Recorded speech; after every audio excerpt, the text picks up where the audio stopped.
This is the first of a series of videos that I'm going to be creating on relational stages. And I've set this up much like I would have illustrated it on the whiteboard, along with the discussion that goes along with each one of these. You can find these also in DeVito's book, The Interpersonal Book, which is what this is founded upon.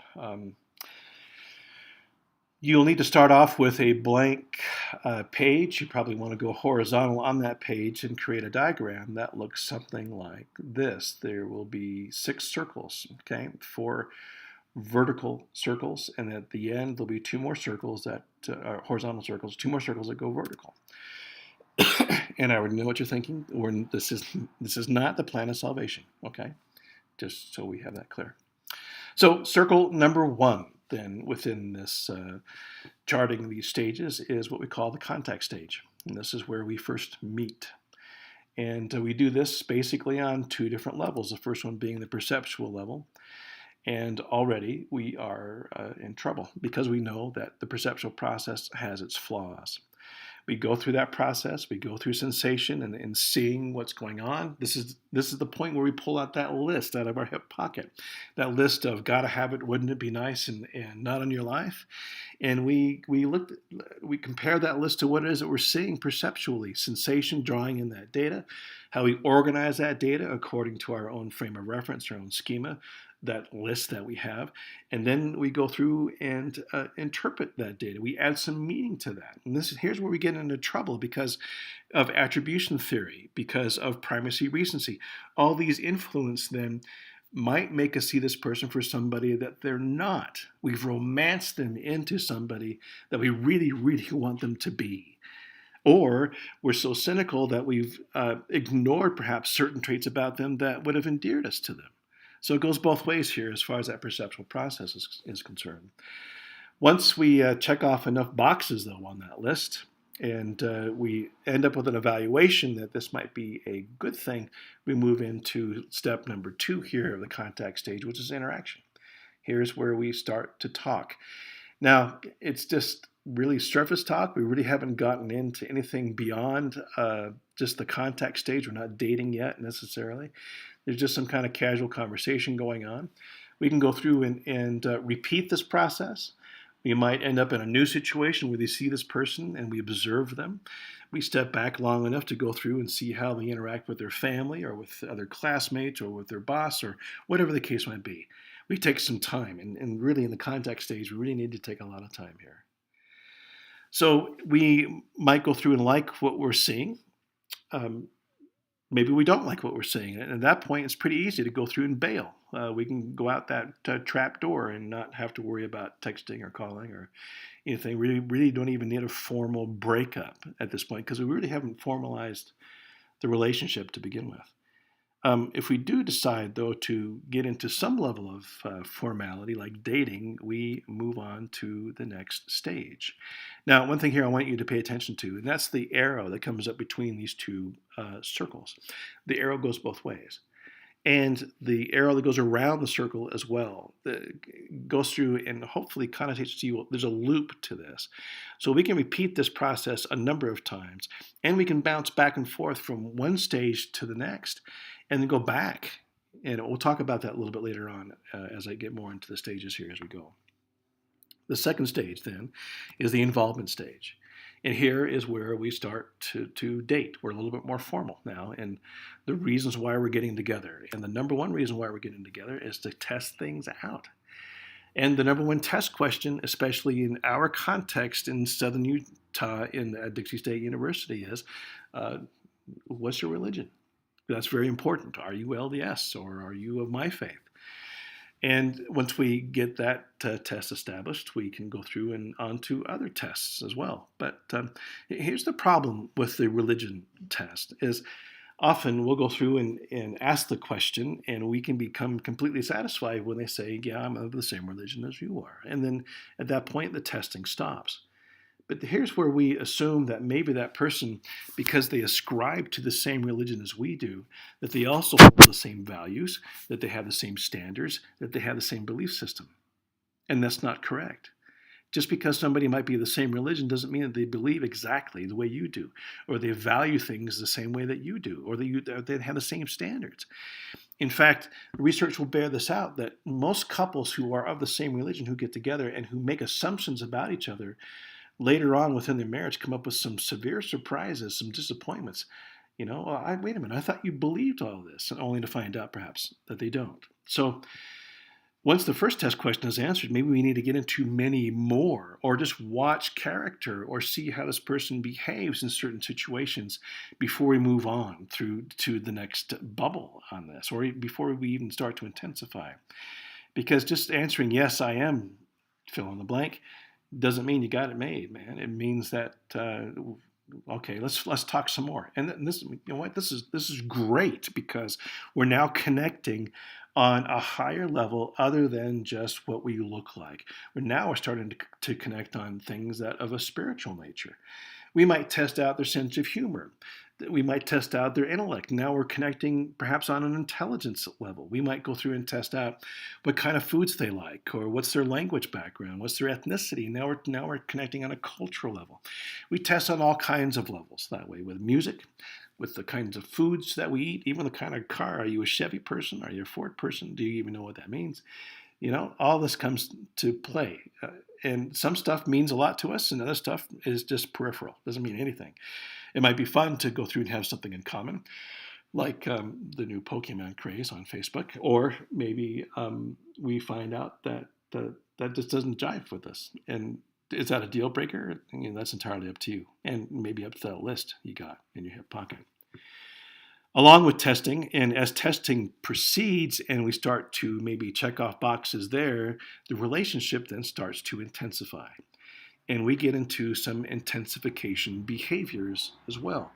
Time spent together and self-disclosure, those two, you might want to be taking notes here, time spent together and self-disclosure are two of the biggest intensifiers we have at this point in the dating phase, okay? Especially self-disclosure. And that can be done a number of different ways through a number of different channels, but the more we end up learning about each other, the more we now have at stake in the relationship. Now, there are other intensifiers as well. We can intensify certainly through physical proximity. The first time you've ever held the hand of somebody, there's some wild noise going on outside my window here.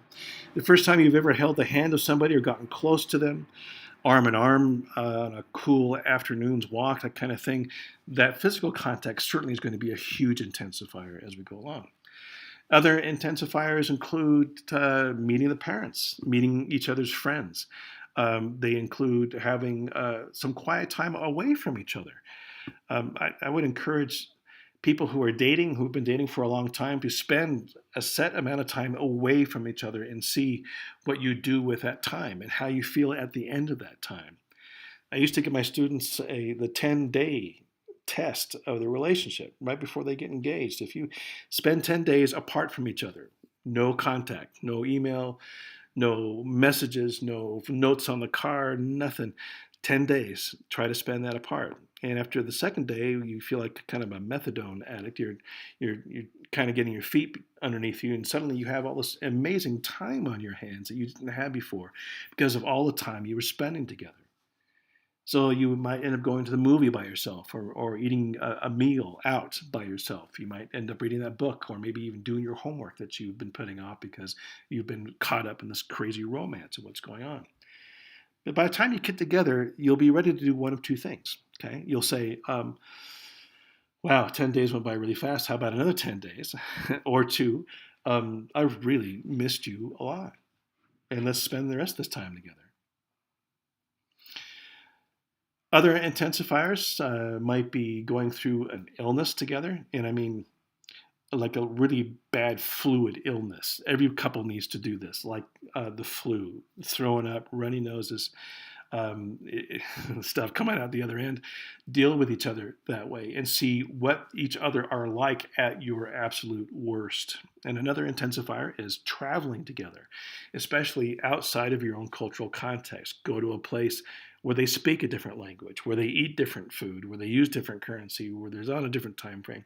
All these things go through and help test each other and intensify the relationship on many more levels than if you just hung out wherever it is that you might be. Now, involvement certainly is set up to where you can repeat it over and over and over again. In fact, the more time you spend in involvement, the more data you acquire, the better the decision-making process is going to be for you. And maybe, sometime during that, you find out their true character and you discover that that person's not who you want to be with. I almost said that person's not who you want them to be, but that's an entirely different way of looking at things. And we'll get back to that here in a minute. You can't change anybody to be who you want them to be. I'll put that out there right now, okay? So if you discover then that this person has something that is that's not going to jive with you, you can leave the relationship. Now this time, it needs to be a little bit more formal, okay? We can't just go through and stop texting. We owe at least the courtesy of saying, hey, it's been really a lot of fun, but I think we're done. I don't want to move on from there. If, though, everything has gone favorably that way, then the magic arrow appears and we move on to the third stage in the relational stages. Again, we can bounce back and forth. We can go from involvement back to contact, take a little time off, and then maybe re-hook up. Or if, like I said, everything's gone copacetically, then from involvement we get into intimacy. Not perhaps the kind of intimacy you're thinking about, the Victoria's Secret catalog intimacy. We also know this as love, okay, the L word. I'm going to come back to the L word here in just a minute. Intimacy could also be a connection, like I said before, on a spiritual level. It could be a connection on an intellectual level. It could be a connection on an entertainment level. It can be a connection on a social or cultural level. The more of these kinds of connections we have, the more intimate our relationship is becoming. That intimacy is a decrease in proximity. And it doesn't mean that we're getting along fine. It doesn't mean that we agree on absolutely everything. It means that we have found some common soul together with that. Okay. Now, two things are going to happen here in the intimacy stage. Typically, this is where we go through and start formalizing things. First off, we have the DTR. Okay. We interpersonally go through and say, okay, are we going to be it? Are we mutually exclusive? Are we not hanging our shingle out there anymore? Or are we changing our relationship status on Facebook? Is that what's going to be happening here? So we do that with each other, and then once we've come to that agreement, then we manifest that out to everybody else, not just via our Facebook status update, but how we treat each other in public, our proximity to each other, holding hands. As we present each other to our friends, this is my boyfriend, my girlfriend, my fiance, my SO, significant other, the person I'm shacking up with, whatever the case might be. We do this with family. We present each other now as much more significant than we would have ever before. Okay. Back to the love thing here, though. Here's where love becomes important to explore, and we explore that through repeating the intimacy stage. And in that repetition, we're going to find hopefully a number of different kinds of love that we've been experiencing along the way. I've been teaching this for an awful long time, and I've been living it for even longer. And I've discovered that love really is a composite of ideas. This is old classic thinking, by the way. This goes back to Aristotle, who taught about love in different levels, different degrees, like eros love. This is a love, I'm using fireworks here for a reason, because eros love is the love of sensuality and the love of beauty. It's what's brought us together. We're going to have sex love. Eros is the root to erotic or erotica that way. This is the social penetration theory of relationships, where we seek people out based on our physical attributes, based on maybe our perceived abilities of satisfying each other. Everything that goes along with the whole idea of having sex with somebody is a certain kind of love. The problem with eros love is that many people think that's all it is, that it's not a composite. That we feel sensual towards each other, we have great sex, Therefore, we must be in love. And that's not the case. In fact, I call Eros love magnesium love. Because like magnesium, Eros love burns really hot intensely. If you've ever burnt a 4th of July sparkler, you know what I'm talking about. Magnesium is mixed with carbon, aluminum, and some other elements there that give it some color. But when it burns, when magnesium burns, it does so at about 2,000 degrees. It burns very hot. It burns white hot that way. There's no smoke, depending on the carbon level. There's no smoke to pure magnesium as it burns. And when it's burnt completely, there's nothing left. There are no ashes left. There's no residue left. Eros love is just like that. Sex in relationships is just like that. It burns intensely, and once it's over, man, it's over. It comes back, okay, and thankfully these days there's some pharmaceuticals to help it come back once you get a little bit older. But for the most part, when it's done, we have a tendency to become detached. Men more so than women. Women have more difficulty detaching from Eros love because they're relational, because it's inherent that way. Another kind of love that Aristotle talks about is ludus love. This is a love of fun. We have fun together, therefore we must be in love. We have a great time together. So we're always going out to dinner. We're going to the movies. We're going to go rappelling off of Cougar Cliffs. We're going to go hiking Angel's Landing. Every day is a new adventure. And how can you not have a good time? I use a double negative there, but you get the idea. How can you not have a good time when you're with somebody who is just really exciting and gorgeous and funny and intellectual and spiritual and they're everything, they've checked off all those boxes? You're going to fall into ludus love. And the problem with ludus love, like Eros love, is it's very temporary. Sometimes we don't want to have any fun. Maybe a member of the family passes away, or you lose your job, or you got an F on a test or something, and you can't roll out of bed and be that big, shiny, happy person that you've been to that significant other now for a couple of weeks. And you say, look, I need a break. I can't be your circus clown. I can't be your entertainment here. So ludus, while it has its place and it's excruciatingly important, all of these are, okay, I don't want to discount any of them. Eros is pertinent not just to the generation of the human species, but also to the sensuality of the relationship with the couple. And ludus, likewise, to the ability to manage stress, to the ability, the more we have fun with each other, especially in novel situations where we are adventuring together, the bonds start to become more solid between the couple, between us, especially for surviving certain crises within those adventures. Ludus leads to that. A third type of love is storg love. It comes down there with a thump for a reason, because it's huge. It's undynamic. It doesn't thrill us. We don't feel this very often. We feel it when we do feel it. It's long lasting. It needs very little maintenance. We don't have to keep stoking it. It's always there. And I'm hoping you feel this at some level with some friend somewhere along the line. If you feel this with your significant other, man, all the better. Okay, storg love is hard to come by, and I don't know of any formula that goes through and says this will work and this won't work.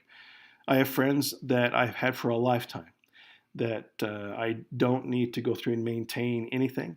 And when we get together, it's just like no time has gone by, when in fact a decade has. I hope you all have some kind of relationship that way. Next is filial. This is family love, not to be confused with that other kind of family love. This is how you feel about your siblings, about your children, about your parents. There, we say that sometimes love is thicker than water. It's sometimes it's not a very functional love. It puts on expectations. We try to please people based on filial love that way. And speaking of not very functional love, there's mania love. This is jealousy. It's love based on fear. It's that feeling you get when you call your significant other and you hear that they're on the line with somebody else, and you get jealous with that. Some would argue that a little bit of mania can go a long way, because it keeps you making perhaps better decisions than you would have without mania. While mania unchecked leads to crimes of passion. People kill over mania love. Then the last one is this concept of agape love. And for those of you so inclined, this is what some have termed to be a Christ-like love. Now, not just from a charitable standpoint. In fact, Don Miguel Ruiz really does a much better job at talking about agape love, and he comes up with a number of six different descriptions. And this is found in the track of love and the track of fear in explaining agape love. The first one idea here is that love has no obligations. And you'll find that as I go through each one of these are pretty counterintuitive to what we've been taught. Because we're taught that we are obliged, if we're married to somebody, we should fulfill their expectations, those kinds of things. Well, let me go through and read what Ruiz wrote about this. And each one of these, I'll go through and read about that. You can follow along, too, in the book, The Mastery of Love, in the chapter, The Track of Love, The Track of Fear. Love has no obligations. Fear is full of obligations. In the track of fear, whatever we do is because we have to do it. And we expect other people to do something because they have to do it. We have the obligation, and as soon as we have to, we resist it. Man, that is so true. As soon as you have to mow the lawn, you resist it, right? You have to do the chores, you got to do the homework, you got to take the garbage out of work. We resist that. The more resistance we have, the more we suffer. And sooner or later, we try to escape our obligations. On the other hand, love has no resistance. Whatever we do is because we want to do it. It becomes a pleasure. It's like a game. And we have fun with it. Ruiz talks a lot about this concept of fun, something that we, I think, really have a tendency to overlook, that ludus idea of love in a relationship. Excuse me. Love has no expectations. This is the second idea of agape love. Fear is full of expectations. With fear, we do things because we expect that we have to, and we expect that others are going to do the same. That is why fear hurts and love doesn't hurt. We expect something, and if it doesn't happen, we feel hurt. It isn't fair. If anybody has ever missed your birthday, and you know that otherwise they would have known about your birthday, and they don't do anything, they don't follow through, it hurts because you have that expectation that something's going to happen. The same with anniversaries, the same with Valentine's Day, anything that comes along. There's your sign that way, okay? You get the wrong gift at Christmas time, it hurts because they're not meeting your expectations. Ruiz goes on, that is why fear hurts and love doesn't hurt. We expect something, and if it doesn't happen, we feel hurt. It isn't fair. We blame others for not fulfilling our expectations. When we love, we don't have expectations. We do it because we want to. And if other people do it or not, it's because they want to or not, and it's nothing personal. When we don't expect something to happen, if nothing happens, it's not important. We don't feel hurt because whatever happens is okay. That is why hardly anything hurts us when we are in love. We aren't expecting that our lover will do something, and we have no obligations. What's really cool about this is if we don't have expectations, but then our lover does something for us, instead of disappointments, we have surprises. I don't know about you, but life is much better with surprises than it ever was with disappointments that way. The next one. Love respects. Fear doesn't respect anything, including itself. If I feel sorry for you, it means I don't respect you. You can't make your own choices. When I have to make the choices for you, at that point, I don't respect you. If I don't respect you, then I try to control you. Sound familiar? If it does, you need to get out of that relationship. Back to Ruiz. Most of the time when we tell our children how to live their lives, it's because we don't respect them. We feel sorry for them, and we try to do for them what they should be doing for themselves. When I don't respect myself, I feel sorry for myself. I feel I'm not good enough to make it in this world. And how do you know when you don't respect yourself? Well, it's when you say things like, poor me, I'm not strong enough, I'm not intelligent enough, I'm not beautiful enough, I can't make it. Self-pity comes from disrespect. Love, and I love this, love is ruthless. It doesn't feel sorry for anyone, but it does have compassion. Fear is full of pity. It feels sorry for everyone. You feel sorry for me when you don't respect me, when you don't think I'm strong enough to make it. On the other hand, love respects. I love you. I know you can make it. I know you're strong enough, intelligent enough, good enough that you can make your own choices. I don't have to make your choices for you. You can make it. If you fall, I can give you my hand. I can help you stand up, and I can say, you can do it. Go ahead. That's compassion. But it's not the same thing as feeling sorry. Compassion comes from respect and from love, and feeling sorry comes from a lack of respect and from fear.